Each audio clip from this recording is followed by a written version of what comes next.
What's up, everybody, and welcome back to Fireside Giants. I'm your host, Anthony Rivardo, joined by my co-host, Alex Wilson, and happy Victory Monday, everybody. The first Victory Monday of the 2023 season for the New York Giants, and what a way to get it done. A 20-0 comeback from the second half, all the way to winning 31-28 with a Graham Gano game-winning field goal in the final minute of the game. Daniel Jones, what a performance in the second half. In the first half, it was a struggle for everybody on the New York Giants, Daniel Jones included, Mike Kafka definitely included in that, but in half two, it was like a brand new New York Giants team led by Demon Danny, as Alex likes to refer to him. Daniel Jones just hit a new level in the second half of that game, posted elite metrics on Pro Football Focus, and could be in contention for NFC Offensive Player of the Week after that performance.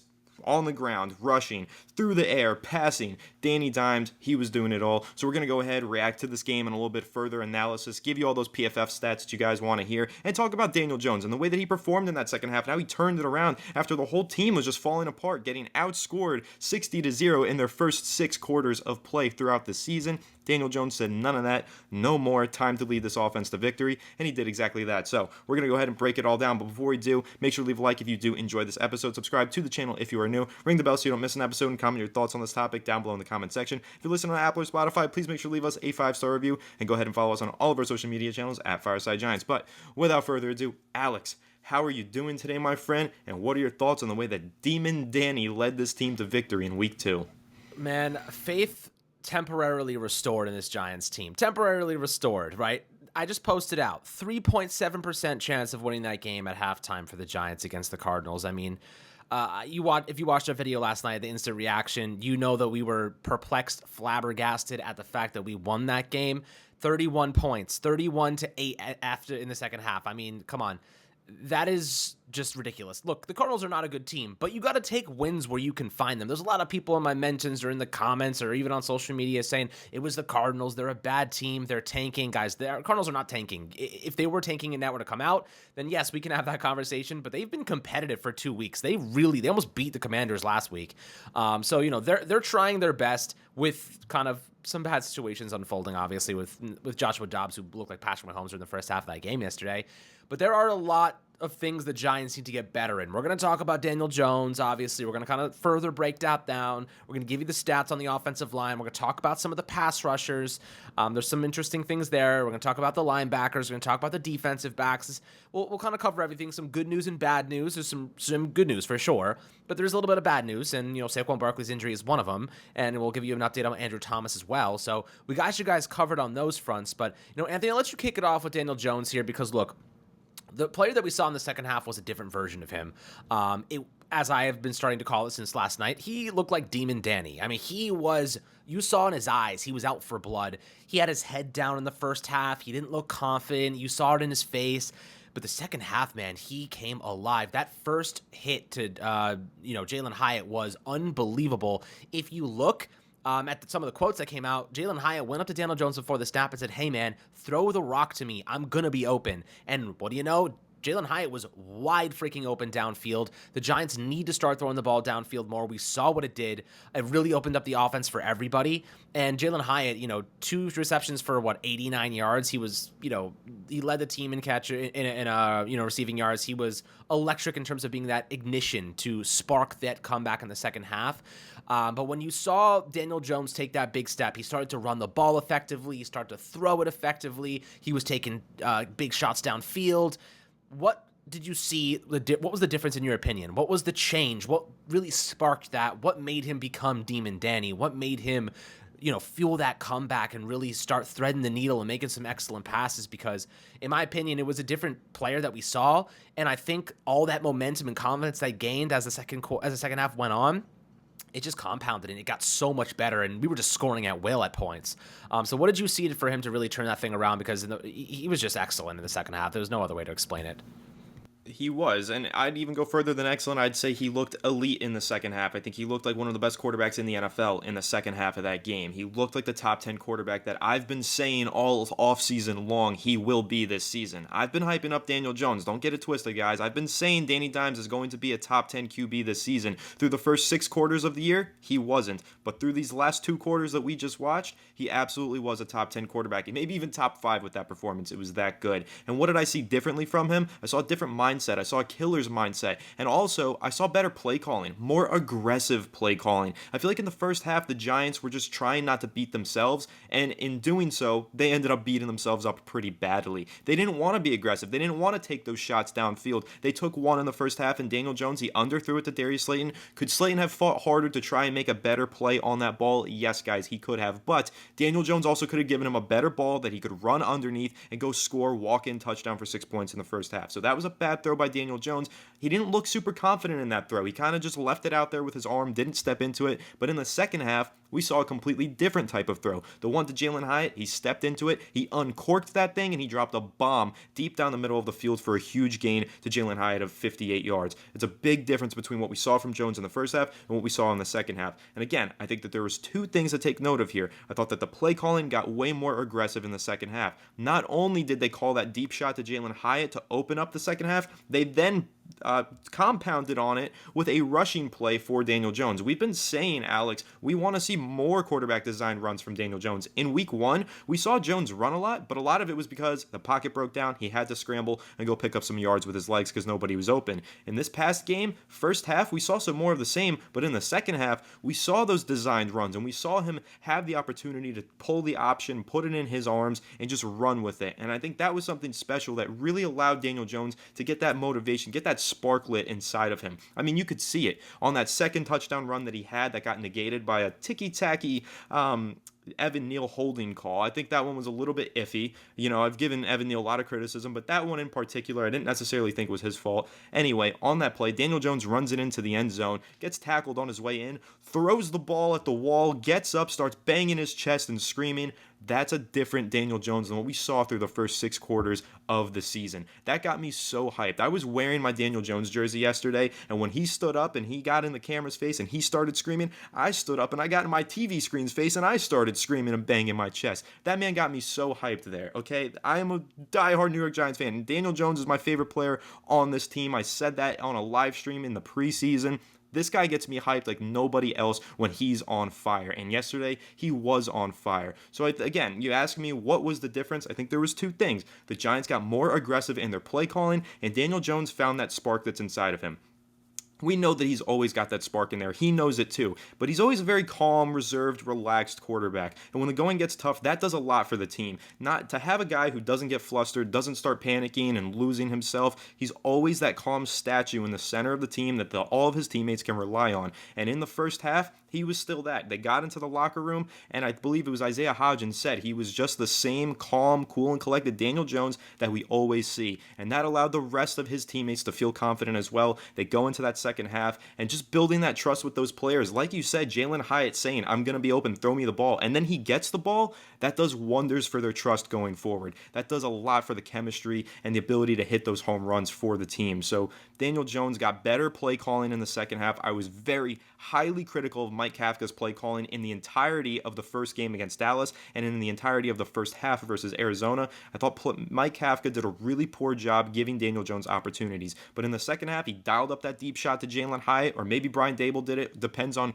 which side of the fence you're on with this conspiracy theory of who called the plays in the second half. But Mike Kafka, Brian Dable, whoever it was, gave Daniel Jones some serious opportunities, and Daniel Jones capitalized on those opportunities. He maximized the opportunities, and he made some ballsy throws, and he ran hard. He ran with passion. So there was a lot that went right for Daniel Jones in the second half. In the first half, not so much. Nothing was going right. The offensive line wasn't playing that well. The receivers weren't playing super well. The defense was atrocious. But once they got into that second half, something clicked, and I really do think it was Daniel Jones' leadership to march onto that field despite the beatdown in the first 6 quarters of the season and say, F it. I'm putting this team on my shoulders. I'm slinging this rock. I'm running with this ball, and I'm doing this thing. And he went and he did it. It was an inspiring performance by Daniel Jones. So I got a lot to say about him, but Alex, I also want you to get your chance to talk about Demon Danny a little bit further and just kind of touch on those deep passes, right? Generating those explosive plays, because that was a point of weakness for the Giants last season. They didn't really have the weapons to make those plays, you know? They didn't have a Jalen Hyatt. They didn't have a dependable receiving option like Darren Waller, who, by the way, had a great performance.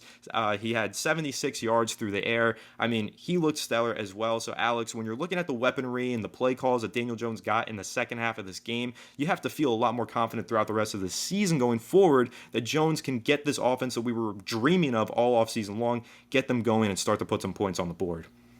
Yeah, so, let me give you some insight into some of these offensive line metrics to start us off here. So basically yesterday, by the way, Josh Ezeudu held it the hell down at left tackle. Man, he was actually serviceable, if not one of our best offensive linemen yesterday. Again, Arizona's pass rush isn't anything to write home about, but Josh Ezeudu finished with 68 snaps yesterday and gave up 1 pressure. That's really solid in my opinion. That's something to note, that if Evan Neal continues to struggle, there's a pretty reasonable take that Ezeudu should be playing right tackle at some point this season. Evan Neal looked better though. Okay, so here's the pressure total across the board. Ezeudu was hit with 1 pressure. Bredesen had 0 pressures leading up to the concussion. Glowinski had a pressure. John Michael Schmitz had a pressure. McKethan had 3 pressures, and Neal had 2 pressures. So, I think that Neal had a penalty or 2 as well. And McKethan, first day out there, he hasn't played an NFL snap, I don't think, until then, because he tore his ACL last year. So, not bad for him. I mean, Glowinski gave up 8 pressures in week 1, so I'll take that. McKethan and Evan Neal are big boys. They set the tone in the run game. So I did like to see that a lot. They did make some nice progress up front there, but I definitely think that giving McKethan more opportunities over Glowinski is a good move. I do think that if Andrew Thomas, who they're still calling a game time decision for Thursday, if he does play on Thursday against San Fran, I think that Ezeudu should kick into left guard, at least for the time being. I think Glowinski, he gave up a pressure. He was in there for like the 4th quarter, but he was okay. Like I know he missed a block right off the bat in the run game, but otherwise he was okay in pass protection. So maybe they just want to roll with him and see what's good. But Bredesen was excellent when he was in the game. Really big loss there, low key, big loss. Bredesen being out would really hurt us.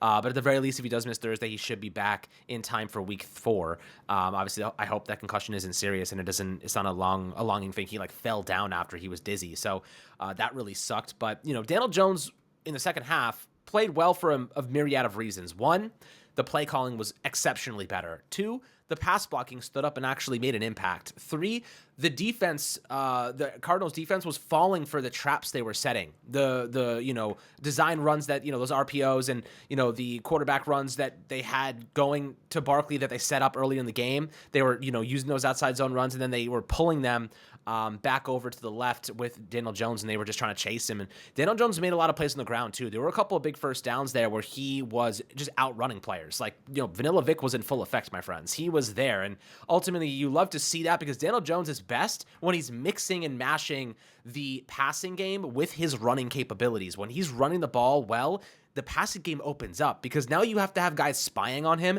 and it takes guys out of coverage. Those big shots downfield to Slayton, and by the way, Daniel Jones, it could have been a lot different of a game in terms of he missed 2 throws. That first one to Darius Slayton was underthrown by a couple yards. If he led Darius Slayton by 2 yards there, that was a touchdown, and it was a walk-in touchdown too. He had him beat by 3 or 4 yards of separation, and then there was one on the right side that it was a little bit out of bounds, and Slayton made that ridiculous freaking acrobatic catch. But if that's a little bit more inbounds, another touchdown. He missed 2 touchdown passes there. He fixed those later on in the game. He had those big throws he had 1 big one to Slayton, he had 2 to Hyatt. If he hits on those 2 deep balls, the game, we were scoring on explosive plays one after another there. Fortunately, we were able to score anyway in a little bit more sustained drives. It took time off the clock, so it ended up being okay. But there were 2 shots there that we missed, and I think that if we hit those in the future, we're going to see a lot better offensive production because it gives you a lot of momentum. As you saw, that first big shot after halftime to Jalen Hyatt, it sparked the entire turnaround for the offense. If you hit those ones to Slayton, it changes the entire momentum of the game. Those explosive plays change that for you. So got to hit those in the future. I'm sure Daniel Jones is going to want those ones back, but he'll know. And for what it's worth, that one that he missed on Darius Slayton in the beginning, that first deep shot, he was kind of leaning back and he was not comfortable in the throw. And I think that was probably because he was worried about getting hit. I think he was trying to give himself just a little bit of time just to, throw it and avoid being hit while he was throwing it. I think that's just repetitively being hit. Remember Eli Manning, how many times he got hit and how he was so he had happy feet, he just couldn't get rid of the ball sometimes. I feel like Daniel Jones also like just being hit so much pressure. Like you start to expect it and then you make mistakes because of it and the fundamentals can fall apart. So I think he learned from that early. The one to Hyatt, leaned into it. It was freaking beautiful. It was a gorgeous throw. So I think that he probably learned something from that. He knows, like, if I'm going to throw that deep ball, I got to be 100% committed to throwing that deep ball. I can't be back footing it. So I'm going to give him the benefit of the doubt that he'll correct that because he did later on in the game. And I think that he'll watch that back and say, I got to have that one. So, right now I'm pretty optimistic about Daniel Jones just because he turned it around. But the thing is, I don't want to have to be crawling back into games in the second half anymore. Like, I want to see a complete dominant performance in this offense, not just DJ, but the offensive line, the wide receivers, the tight ends, Daniel Jones, the running game. They need to be on all cylinders firing. This can't be we freaking blew for a half and had to a 3.7% chance of winning, and we have to actually find a way to make that a reality. That's not a sustainable strategy, guys. You got to be playing your balls off from minute one to the last minute. And that's where the Giants have struggled the first 2 weeks. They haven't been on at 100% the entire time. We need to see them on the entire game. But I think the play calling in the second half was exponentially better. They were taking those shots. And look, it doesn't take that long for Jalen Hyatt to get the frick downfield. He is fast, man. It takes him 2 seconds and he's 35 yards downfield and he's making the moves. And, really, you just need a couple of seconds and they're there. You just got to lead them. He will chase it. If you throw that thing, if he's 20 yards downfield and you throw that thing 35 yards and loft it in the air, he's going to run that thing down. That's what makes Jalen Hyatt so special. He's got that ice skating type of speed. And then same with Jerry Slayton, like he's a really solid player, and I think that he is going to get better if they keep giving him opportunities. Those catches he made yesterday were not easy. He made a couple of phenomenal catches, and shout out to Drew Lieberman, the guy that the man that's been training with him for a couple of years now, trying to get him to this point. That's working. Like his hands look exponentially better. And last year, like don't get it twisted, this is not the same version of Darius Slayton that we've seen in the past. I don't expect to see him drop many footballs this season. I hope I didn't just jinx myself. Knock on wood, a little protective measure there. But when you're looking at this offense, Anthony, if we are without Saquon Barkley in week 3 against the 49ers, what do you think the Giants have to do to make up for that? It's going to come from the passing game.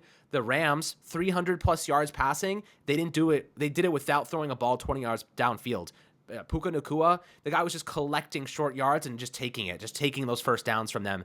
I mean, they remained competitive, and the Rams don't have that much talent. So I'll say this. The Giants may have to follow a similar strategy, but I don't think that they should abandon the explosive game. I think they should be testing that defense, taking shots, putting them on the back burner, using that speed. The Rams don't have that type of speed. They don't have Slayton, Paris Campbell. They don't have Hyatt type of speed. I think that we have to commit to our game and flip the script. They have a really good pass rush, so you may have to get rid of the ball quickly, but I think that there will be opportunities. You can design these long plays, roll out Daniel Jones to the right side, have Bellinger blocking, and just bomb those things downfield and let your guys make plays. That might be our best chance to capture some momentum and keep that game competitive. What do you think? Yeah, I mean, in particular right there, talking about designed rollouts and play action and stuff like that, there are ways to mitigate a bad offensive line and create some shots downfield. I've been saying this for weeks, Alex, saying that the Giants need to run a lot of play action. If you just give the defense, or you force the defense to take that extra second or two where they're hesitating, thinking that it's a run, that gives an extra second or two for Jalen Hyatt to get downfield. And like you just said, it only takes him a second or two to fly 30 yards down the field. So that's exactly what the Giants have to rely on. I mean, if they don't have that presence of a running game, it doesn't matter. You could still get away with doing those play action passes. There's always going to be opportunities where the defense is thinking, this is a run, this is a run. You find them in one of those heavy personnel packages, and then you just hit them with a quick play action. You give Daniel Jones that extra 2 seconds in the pocket, and you let him dime. You let Danny dime. The Giants just have to give him those opportunities, dial up those deep shots for him, because he's shown that he's aggressive enough. He's going to take those shots and those opportunities downfield. He just needs the opportunities. And so in week 3, Thursday night game, yeah, this is going to be a tough one. The 49ers look like one of the best teams in the NFL, but they're coming off of a hard-fought game against a division rival. It's a short week for them. Yes, it's a short week for the Giants. I don't expect them to have Saquon Barkley. Sounds like this injury is not significant long-term, but it is significant enough to keep him out of a game that's being played 4 days from now, I would assume. So Saquon Barkley not on the field, what do the Giants do? How do they supplement that in their rushing game first and foremost? In my opinion, it's Daniel Jones. You add more quarterback design runs to the game plan, and you trust in this quarterback with all of this speed and athleticism and this wise decision making, that's a big factor in the equation. You don't give it to a quarterback and ask him to run the ball a ton if he's not smart enough to protect his body, get down, go out of bounds, all that stuff. But Daniel Jones is. He is smart enough. He doesn't put his body on the line like that and take a ton of big shots. He used to the first couple seasons of his career, but this year, through the first 2 weeks, and even to the end of last season, we've seen that Jones is very smart about protecting his body, will go down, will slide, will go out of bounds, all that stuff. So I think that you're going to see the Giants rely on Daniel Jones' rushing ability a little bit more this upcoming week. I think you're going to see a lot of Matt Breida. You might see a little bit of Eric Gray as well. Maybe they add in another guy from the practice squad that's slipping my mind right now. I think that there's a few ways that they can mitigate this, but without Saquon Barkley, yes, it is an extra challenge for this team. So how do they mitigate it? Like you said, Alex, I think they got to rely on the passing game. Now, I've been critical of Mike Kafka for over-relying on the passing game through these first 2 weeks, but that's because they have Saquon Barkley in the backfield, and I wanted to see him get an abundance of touches. Now with no Saquon in the backfield, I think you have to unleash Daniel Jones. You got to let Danny dime. But of course, the offensive line, this game is going to be won in the trenches. You're going up against a dominant San Francisco 49ers defensive front that features the best pass rusher in the NFL in Nick Bosa. If the Giants do not give Daniel Jones enough time in the pocket, they're going to be spelling trouble, and this game can get out of hand really quickly. So, like you said, Alex, like I just said, play action passing game. Find ways to give him just an extra second or two in the pocket, whether you're running a bootleg and it's a quick dump to Bellinger in the flat. You mentioned maybe rolling Bellinger out as a lead blocker. You can dump it to him in the flat, let him turn upfield and gain those 5 to 6 yards. Because like you just said, the San Francisco 49ers this past week, they didn't let up any of those deep shots, but they let up a lot of stuff underneath. And those chunk plays kept the Rams in it throughout the game. It was a good game plan from the Rams. They took what was in front of them. They turned upfield, yards after the catch. The Giants can do the same thing. Just run a quick West Coast passing concept offense. Darren Waller on a slant route from the slot. Paris Campbell in the flat, let him turn upfield and make a play. Plays like that are going to succeed against this 49ers team, especially when the pass rush is forcing the ball out of Daniel Jones' hands very quickly. So that's what I'm expecting to see. A lot of play action passing, and for what it's worth, this pass game in the second half, I think nearly every single pass Daniel Jones threw, at least it felt like it. I haven't looked at the stats on it, but it felt like every single pass had some sort of play action or some sort of pre-snap motion worked into it. And that always gives your quarterback an advantage, because either you're getting that extra second or two where the defense is guessing that it's a pass, or with the pre-snap motion, you've got a defender sometimes running right out of position, or you're getting a tell. It's man coverage versus zone coverage. Makes it easier to make the pre-snap to post-snap reads. There's a lot of ways that they can make life easier for Daniel Jones. They started to do that in the second half of this last game, and I think that going into this Week 3 matchup with the 49ers, another primetime one for Daniel Jones. It's a big contest for him in particular. He's struggled throughout his career on primetime, but that doesn't mean we haven't seen him get it done. We saw it in the playoffs. For God's sakes, everybody talks about Daniel Jones can't win in the primetime. He won in the primetime in the playoffs, which is the hardest time to do it. So we know that he can do it. It's just about giving him the tools and the pieces and the play calls to do it. So I'm expecting to see Daniel Jones be the focal point of this offense. He's red hot coming off of this performance. I think that you run the offense through Daniel Jones and you let Danny dime. You put the ball in his hands in crucial moments. You ask him to run the ball, and you really just feed the rock to this quarterback that you paid all this money and that you believe is a top 10 quarterback, that I believe is a top 10 quarterback in the NFL. If you give him all these pieces, let this offense run loose, and let Daniel Jones lead you to a crucial Week 3 victory, hopefully, against the San Francisco 49ers. That's my thoughts on the upcoming game plan. Yeah, just to cover the last kind of details here, there are a couple of other kind of grades I do want to toss out there for you guys. So, starting off with the pass rush, not so good from some of them. Dexter Lawrence maintained his excellence, 5 pressures and 3 tackles. Leonard Williams had 4 pressures and an assisted tackle. But my man Kayvon Thibodeau did not show up, man. He had 2 pressures with 0 tackles. There were times he just didn't look like he stood a chance. Is it concerning? A little bit. I'm a little concerned right now. Some people are very concerned. Brian Daboll seems to think he keeps improving and he's getting better. But look, when you draft a guy 5th overall, you expect like Aiden Hutchinson performances or Bosa performances. You expect a guy to be elite. Kayvon Thibodeau has not done that so far. He had no tackles in this game. That's kind of interesting. Not even an assist. So right now, I think the jury is certainly still out. I'm not labeling him a bust, but I am keeping my eyes on him. I am starting to think like, okay, I got to start watching Kayvon Thibodeau because I can't just ignore him and assume he's going to do well like Dexter Lawrence. Like I assume Dexter Lawrence is going to kick ass every day. I assume Andrew Thomas is going to kick ass every day. I don't think we can do that with Kayvon Thibodeau right now. I think that we have to assume that, okay, this could be a good or bad game for him. He could be a non-factor. So I got to take a look at the film. We'll break it down this week. We'll look at the defensive line. We'll look at the pass rush. We'll look at Kayvon Thibodeau specifically and see what's up with him. If he was losing reps, maybe he was being double teamed. The stats weren't there, but sometimes there's a little bit more context to that. So we'll take a look at that for you guys and break it down. But at the same time, his name hasn't popped up a lot. And I think that's certainly something that we're not necessarily used to because he is such an impact player. So we'll do the due diligence, but something to keep an eye on. Anybody else that stood to mind? Jason Pinnock had a solid game, a lot of tackles. Micah McFadden missed 4 tackles, gave up 40 yards in coverage and a touchdown. He was not very good. I actually really liked Isaiah Simmons yesterday. He made a couple of really nice plays. So Simmons has impressed me. I actually wouldn't be surprised to see Simmons get a little bit more playing time against the 49ers since they do have that kind of short passing game, and I think he's better in coverage than McFadden. So I actually think he fits that scheme pretty well in terms of what the 49ers are going to try to do, and I think that he could probably be an impact player in that game. I think I'd like to see a little bit more Simmons than McFadden next week, or really this week and on Thursday. So there's something there. Deontay Banks had a solid game. Trey Hawkins was excellent, didn't give up a reception over 2 targets, had some decent stops in the run game. I liked his play. McKinney had that blown tackle on Joshua Dobbs in the first half, but otherwise was solid in the second half. Okereke stepped up big in the second half. He was bad in the first half, really good in the second half. So we saw why we gave him $10 million a year. We love Bobby Okereke. He's the leader. He's a leader on that defense. He's a captain. I do believe that he's going to start compounding good performances as he gets a little. Again, it's early, guys. This is the first year in a Wink Martindale scheme. It is not easy to get that system. So I think as time goes on, we're going to see Bobby Okereke get better. I think the cornerbacks are going to get better. Banks played the full game. I thought he was solid. They didn't really beat us. A lot of the yards came because of linebacker mishaps, and Pinnock gave up a couple of big plays. Adoree Jackson didn't really have a great day. He's been a little disappointing this year.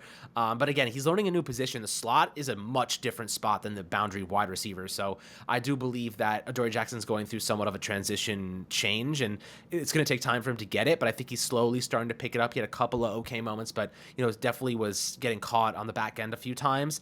But yeah, I kind of feel as though right now there were some good performances. I need to see a lot more from the defense. They played better in the second half, but it was Arizona. They should have been playing good against Arizona. They should not be giving up 28 points to Josh Dobbs. Like that's not okay. So what are your thoughts on that? The pass rush and obviously some of those defensive backs. A lot of room for improvement for the defense. I mean, yeah, they played great in the second half. They played their hearts out, but that first half was really ugly for them. And, it was the same case for the offense, but at the defense in particular, they couldn't get off the field against a backup quarterback. Like Josh Dobbs, yes, he's the starter for Arizona right now, but throughout his career, he's been a backup quarterback. He's only starting for them because they have no other option. They don't have their quarterback. Kyler Murray is on the PUP list or the injured reserve, whatever it is. So the Giants shouldn't have been getting carved up by Josh Dobbs throughout the first quarter of that game. James Conner, it should have been a focal point for them to slow him down. They were struggling to slow him down. He was running all over the team for a while. There were some performances that stood out. Dexter Lawrence still was dominant. He had 5 pressures. He had 3 tackles. He had 3 run stops. Like, he was still Dexter Lawrence. Isaiah Simmons, as you mentioned, I liked the way that he played. I thought he looked pretty good in coverage, but he only played 13 snaps. I will say, though, you mentioned maybe he'll play more this upcoming game against the 49ers. Micah McFadden plays less. Probably not just because he played better in his small sample size, but because it's such a quick turnaround between this game. I think that you're going to see a lot of third stringers play more frequently than you would. You're seeing Micah McFadden play 48 snaps this past week. That could be 35, and then the extra 15 snaps that he doesn't play, you give to Isaiah Simmons, and you give him a larger role. And I think that's going to be normal and expected of a lot of these players. I mean, Saquon Barkley, hell, he played 65 of the Giants' 68 offensive snaps. That is unheard of for a running back. So even if he didn't get hurt in the final quarter of this game, he wasn't going to be playing that much in this upcoming game. He was going to have to take a little bit of a step back, maybe play only 40 snaps in week 3. So you're going to see that from a lot of these players. I think playing a smaller number of snaps, it's going to pave way for other players that have larger roles expand on their opportunities, and that's great. That's exciting, but it is going to leave the Giants a little bit gassed going into the Thursday night game after they really gave it their all in that final half against the Arizona Cardinals. But a few other players that stood out, I thought that Jason Pinnock looked great against the run. He was super active everywhere, showing up on the football. But in the first half, his coverage was pretty poor. He needs to improve in that regard and be a little bit more consistent as a coverage safety. Right now, just excelling against the run, not enough, but I am really excited by what we've seen with Jason Pinnock. Micah McFadden, like you said, terrible tackling performance, terrible in coverage as well. I really do hope that we see more Isaiah Simmons this upcoming week. He says that he knows the playbook a lot better, hoping that he's given an opportunity to show how well he knows the playbook. And Kayvon Thibodeaux, I do want to get my take on this because the most disheartening part of Kayvon Thibodeaux's performance in week 2 is not something that he did on the field. It's something that he did off of the field. I saw a video today from License Plate Guy. The entire bench is dapping each other up after a Daniel Jones touchdown. They're all going crazy. The offense is hyped. The defense is getting hyped with them. And then he pans the camera over to the right side of the bench, and all alone is Kayvon Thibodeaux sitting with his head down. Brother, put your chin up. You know, you're Kayvon Thibodeaux. You are a great pass rusher. You know this. We know this. Get yourself in the game. Get back out on the field and make some damn plays because we know that you're capable of it. Do not beat yourself up. Do not sit on the sideline and get in your own head and be your own worst enemy. That's what we're seeing with Kayvon Thibodeaux right now. For what it's worth, we saw that in week 1 with Evan Neal. He got in his own head, and it really held him back, and he started to get worse as the game went on. That's what's happening to Kayvon Thibodeaux right now. It's a slippery slope. I don't want to see him slide too hard. He's got to turn it around. And really, for Kayvon Thibodeaux, in my opinion, all he needs is one big play. All he needs is in week 3, he's got one free rush to Brock Purdy, and he hits him hard, and he forces a fumble, and then Kayvon Thibodeaux is back, and he's just going to build on that one moment. But he just needs to find that one moment, and right now he's not finding it. It's a little bit of a struggle. You could blame a little bit of it on the rest of the players around him. He's the main focal point on the edge right now with Azeez Ojulari out. That's hurting Kayvon Thibodeaux. Also, Wink Martindale keeps dropping him into coverage. He played way more snaps in coverage than I would like to see from Thibodeaux. I think it was about 9 or 13, somewhere in that range for Thibodeaux.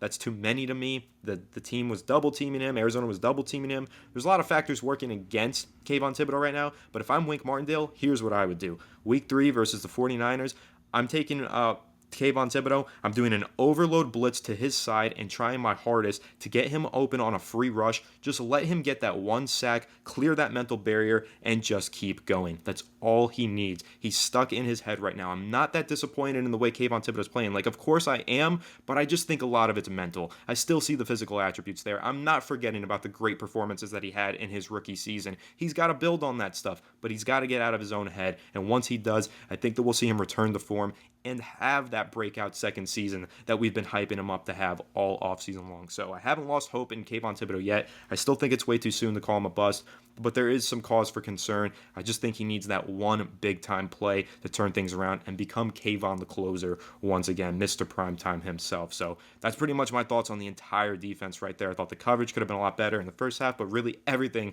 could have been better in the first half. Half 2 was a completely new football team. Super impressed with the way that the Giants fought in the second half, and I'm really looking forward to this week 3 matchup now because the Giants, I feel like they got that confidence going. They're hyped. They're motivated. They're on fire right now after that second half.